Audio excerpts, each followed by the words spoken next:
A remote lodge outside of Yosemite is supposed to be a quiet getaway, a place to unplug and just be. But for one user on Reddit, it became the backdrop for a story of absolute terror.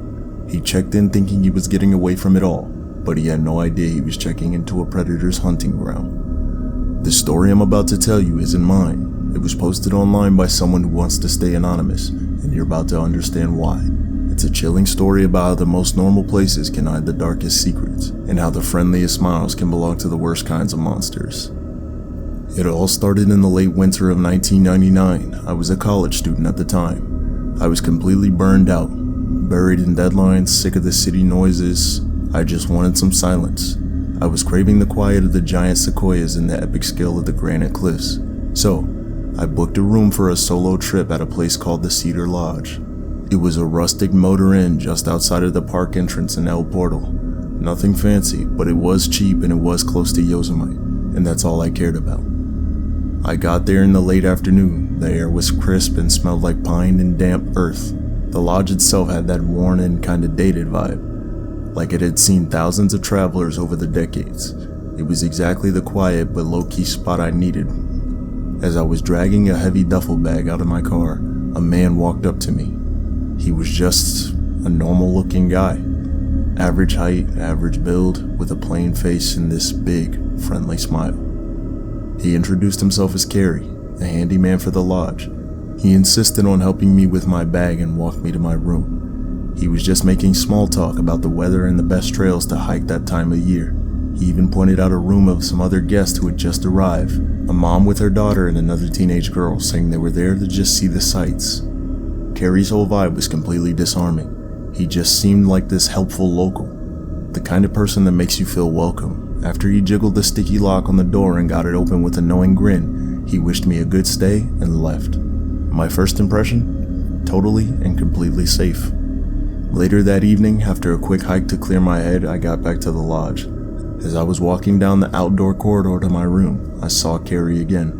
The handyman was standing near a utility closet, not really doing anything, just watching the few guests who were milling about. He made eye contact and gave a little nod, but this time, the smile didn't really reach his eyes.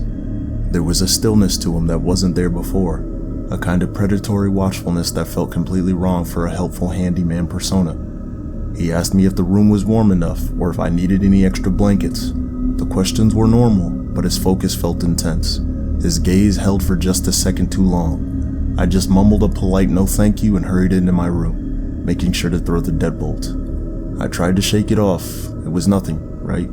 Just an awkward dude, maybe a little lonely working a quiet shift at a motel in the off-season. I told myself I was just being paranoid, letting my city dweller distrust creep in. But a small, cold seed of unease had been planted. I found myself thinking about the other guests Cary had mentioned. The mother and the two girls. I hoped they were having a good time, safe inside of their room. The next day, that unsettled feeling just got worse. I spent the morning in the park, but I couldn't shake that creepy feeling of being watched. When I got back to the lodge that afternoon, I found the door to my room wasn't latched. It had just been pushed closed, but it hadn't clicked shut.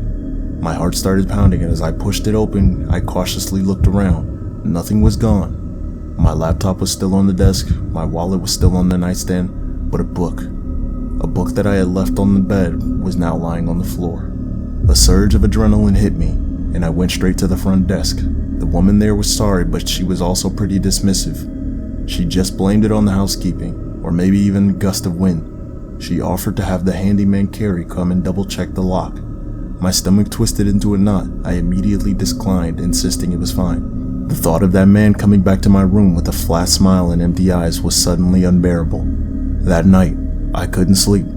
The lodge, which had seemed so peaceful just a day earlier, now felt isolated, almost menacing. Every creak of the old building, every distant car on the highway set my teeth on edge. I thought about the family, the mother and the two girls. I hadn't seen them all day. Their rental car, a red sedan, was still in the parking lot, but their room was completely dark and silent. No lights, no TV, no voices, just a heavy, unnerving stillness. I was practically throwing my stuff into my bag, desperate to check out and just to leave that weird vibe of the lodge behind. As I was loading up my car, Cary seemed to appear out of nowhere. "Leaving so soon?" the handyman asked. His tone was light, but his eyes were drilling into me. Yeah, have to get back a day early. I lied. Cary nodded slowly, his gaze drifting from my face to my packed bag and back again. It's always a shame to be out here alone, he said. The woods can be a lonely place. It's better when you have company, vulnerable when you don't. That word just hung in the air, vulnerable.